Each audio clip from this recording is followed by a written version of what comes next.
Welcome back to another edition of Tech in the City. I'm your host, Yvonne Pilon. For those of you just joining us, Tech in the City is a regular podcast where we talk about the latest tech, the latest gadgets, and really what has our local community buzzing and the world. So today we have a really great guest. I'm so excited to have Kegun Morkin on the show, who is not only a brilliant 15-year-old, but he's had an experience of a lifetime recently, which we're going to get into. But first, let our audience know, who is Kegun Morkin? What are you doing? And we know you're 15 and you're a student at Assumption High School, right? Yeah. So tell us more about yourself. So I'm in the IB program at Assumption, and so I do automotive photography in Windsor. I've done work with some pretty big names. I've done with Formula First Collision, Audi Windsor, and different brands like that, and just really into cars.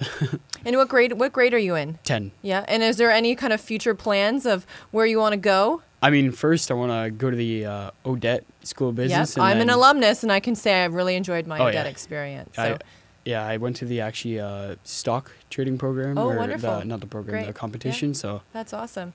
So reason you're here, obviously, is you have a love for cars, and there's a really big event happening right now. Yeah. But you love cars, and, doing a little bit of research and knowing you've loved cars from a really young age. So how did that happen? Tell us more. Well, like that Cars movie, the Pixar one, that was my first movie I've ever watched, and that really set the point. And great from show. there, and oh yeah, very good movie. But I laughed when I remember watching a video and you were mentioning, playing with dinky cars when you were a kid. And also you had a car bed, which were so cool. My brother, I think, had a car bed till he was like 15. He's probably going to be mad that I said that. But those were so fun. So it's interesting that you kind of live this thing, or this love for cars. And I know you're, you love the photography element, and you can see that in your online presence. And you have quite the following on Instagram. So how many followers do you have? 65,000. And how long did that take? Because I have about 6,000. I feel like I've been doing this for forever. 2.5 years. That's wow. I've been and what do you on post? Just cars, like my own photos. It originally started as videos. I'd repost other people's videos, which that went viral at the time because there wasn't many videos, and progressed from there. So social media is important when we think of personal branding. So what are your thoughts on social media? Like, you use it obviously to promote, cars, but do you have any kind of advice for other kids looking kind of build out their social media? Get on it. I mean, originally I've probably made 7 or 8 accounts before that, just trying to get followers. And I mean, eventually you'll hit that point where people will just like your content. Just post what you enjoy, actually. Yeah, I think that's the main thing. That's good advice. And I think, social media is more than just taking pictures of food and what we're doing. Like, you can really build yourself a business out of it, which I'm sure that's part of probably one of your plans. But why we're here today is a local media company hired you to be, I guess, what was your title, I guess, at the auto show? I guess journalist would be You were the like best. the head journalist for a very large media company here locally, and you got to interview literally like the top CEOs of automotive companies, which is amazing, which we'll get to in a second. But how did this happen? How did you get this opportunity? I literally emailed CBC Windsor, and they got back to me, and I just progressed from there. And what's so interesting is that it's so simple, right? You just put together an email, you saw an opportunity, and I have to commend you. And this is why I know, Kegun, you're going somewhere, and your mom's probably listening in the other room. And I'm sure she knows that too. But so many people don't make that extra step. So if you're listening and you're in high school, the opportunities are not just going to come to your door. Sometimes, most of the time you have to go get them, especially at a young age. So I think to you is like one email. Did you expect after that email for them to respond and be like, hey? Yeah, no, not at all. And especially to take it to this caliber that, So, so tell us your experience. So they said yes. You're now kind of the journalist, like going behind the scenes at the Detroit International Auto Show. You got to experience it before the public experiences. So what was that like? It was like amazing. There was actually quite a few people, almost as much as public usually, but everyone respected what you were doing because they were there for the same thing. So it was, and interviewing all the different people, it was amazing. So what were, I guess, some of the key people you interviewed, and kind of what were your kind of favorite parts about your experience? Well, I interviewed the CEO of Mercedes-Benz Canada, Brian Fulton, and then I interviewed the Ford CEO of Canada and just different designers from BMW. And there's tons of different, and actually Christopher von Koenigsegg, which is a founder of Koenigsegg, and Sergio Marchionne, I believe you interviewed. So what was the question you asked him? I asked him what they're doing to target young people like me with their cars. Like, and what was his answer? I'm curious. Well, he said, do you always wear that? Because I was wearing a suit at the time. But he just mentioned the tech. Like, he kind of almost avoided the question almost. But he said the tech was the main thing. You know, kids love the tech. So that was the main part of that. Yeah, that's amazing. So, and I did also see you with Minister Baines, Navdeep Baines, which is just amazing. You know, I imagine you're probably still in like this is real. This isn't a dream. You got to do this, and you probably were the youngest person there, almost. I only saw, well, actually, one of my friends from Detroit, he was there, but he's 14. But and then there was another like little kid, but. From what I saw, it was only us three, but he didn't get the opportunities I did. So was there a conversation or a person that really stood out to you? Like you got to meet, you know, Mercedes and Ford and Fiat. Like who was that one, you know, that one person or conversation that you were like, wow?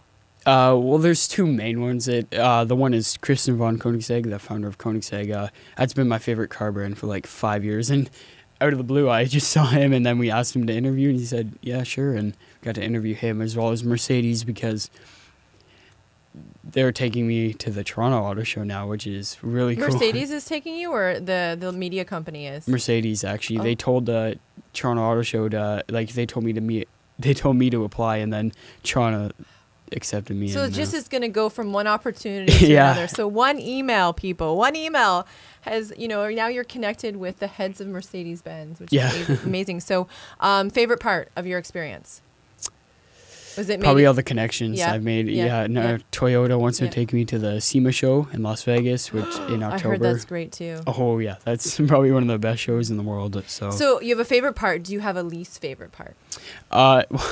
Funny enough, that when going over the border, we had to sign something called a carnet because all the camera equipment and whatever that the company had. So you had to wait in secondary for everyone to go through, and you couldn't have your phone or anything. You just had to sit there and wait for them to sign one paper, and you had to leave. Yeah, that's the joy sometimes when we cross the international border. It's obviously Detroit has a lot to offer, but sometimes we get stuck. Yep. So I have yet to go. I know the big celebrity preview is happening tonight, and then the show's on tomorrow. I guess opening to the public on Sunday or tomorrow. Tomorrow.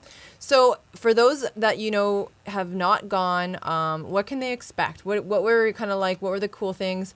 I know I read there's a lot more tech there than there was in the past, right? So what were kind of your what would you say were the cool things you saw? The must-see exhibits, that type of thing. Well, I mean, Mercedes, they just dropped the new G-Class, which it looks much different on person. People gave it a lot of slack, but in person it looks so much better than it does on pictures, as well as Koenigsegg with it's the fastest car in the world. That's at the Michelin stand, so that's cool. And this one, I'm not sure if it's at public. It's called Automobile D, and it's all like the autonomous vehicles, and that's super cool. Yeah, Mobility, I believe, is it's a startup zone, and it's only happening for 2 days, I think Saturday and Sunday, and it's basically 50 tech companies and researchers that are really building the future. Now, did you see? I was reading here. Well, they're expecting almost 1 million people, so 800,000 this year to the show. But there's a cool thing that I thought was really interesting is autonomous vehicles are a big topic. So there was, and I don't even know if I'm pronouncing this right. It's like Enride T-Pod. It's a Swedish company that has the first self-driving semi-truck. Did you happen to see that while you were there? I did see it. Yeah, so that's pretty crazy and cool. it was really cool, actually. Yeah. I mean, I think they're putting it into production next year. Well, they said they wanted to put a number of fleets or trucks on the roads. I know for Windsor we've got soon to be 2 bridges, and I think that's a really great opportunity. And I know a lot of people are working on this. How do we test trucking, autonomous trucking on that? So I agree. I'm looking forward to. Is Tesla there? And no. See, I'm sad because I'm admiring Tesla. Oh yeah, Tesla's cool. And the brand that they have, and the cars are so sleek and they're so fast. But any other things that were kind of stood out to you at the auto show? Well, this also won't be at public, sadly. It's like the gallery night. Yeah. They had all their cars there, which they're like the fancy new Rolls Royce and stuff, and the Bugatti amazing. But so I have to ask, what's your dream car? the Koenigsegg RS. Okay. Yeah. I know you mentioned that earlier, but I wasn't sure if you're going to answer. That was a test to make sure you're on the same page. I love new cars, but I've always been like a, old school Nova, a Camaro type of girl. But the new cars, like I said, it's going to be interesting when we think about the future of auto. And I know you've been a part of it. And, you've loved cars since you were young. I have a few more years over you, but when you think about autonomous vehicles, and it's not that far away, right? There's I think 5 phases in the autonomous vehicle kind of spectrum, and we're in about phase 2.5 right now. Scared, excited? How do you feel about not having a driver, not needing to in your case you'll be getting your license soon, but having no one drive? Like, how do you feel? Or what are your thoughts? I mean, it's cool for something. It's getting you to place A to place B when you don't want to drive. And but personally, for me, I like driving, and I think I don't know if this would happen, but autonomous vehicles will be safer than people driving, and maybe they'll just honestly ban driving. I'm scared if something like that would happen, but I think it is a good thing in some ways, but in the same ways it's bad. And that's what they're saying. It's more of a, it's happening. It's going to be a psychology element, right? Is we're so used to having control. Yeah. And what's really interesting, and I know I find it extremely interesting, is how everything around it, we're focusing on the car, but how insurance is going to change. And we look at police forces, and they make funding through parking tickets, but if cars are driving themselves, they're going to drive the speed limit. And do we need parking spots? Because cars won't likely park on the street, they'll park at your home. And will we buy one car? They say, do we need licenses? Exactly. And can you put your child, can you drink in the vehicle? There's so many things to think about, and that's what's so interesting. And I hope to see that. I didn't see it that much last year at the auto show, and I'm hoping to see that more this year. But so you are an anomaly, I think. You're one of those those young people who is not only very intelligent, but very passionate about what you do, but you're a go-getter. So what advice do you have to other young people that really want to kind of just you might not be thinking about what you want to do, but that you need to meet people? What advice do you have for people to to be more like what you're doing? Just get out there, really. I mean, I've attended different shows. I helped create a Mustang rally at Rose City Ford and stuff, and just get out there. I've met so many people just at that simple one rally, and one email. Look at where I am now. Just get out there. I think I might ask for your autograph after this. So what do your parents say about this? They must be so excited and proud of you. Yeah, they're pretty excited. Now they want to come to Las Vegas with me. Of course. Of course. Yeah, have you been to Vegas yet? Nope. This is going to be our first time. It's pretty amazing. And that's the SEMA conference you mentioned, right? Yeah. I haven't been to that one. I'm still trying to get to the Consumer Electronics Show. Yeah.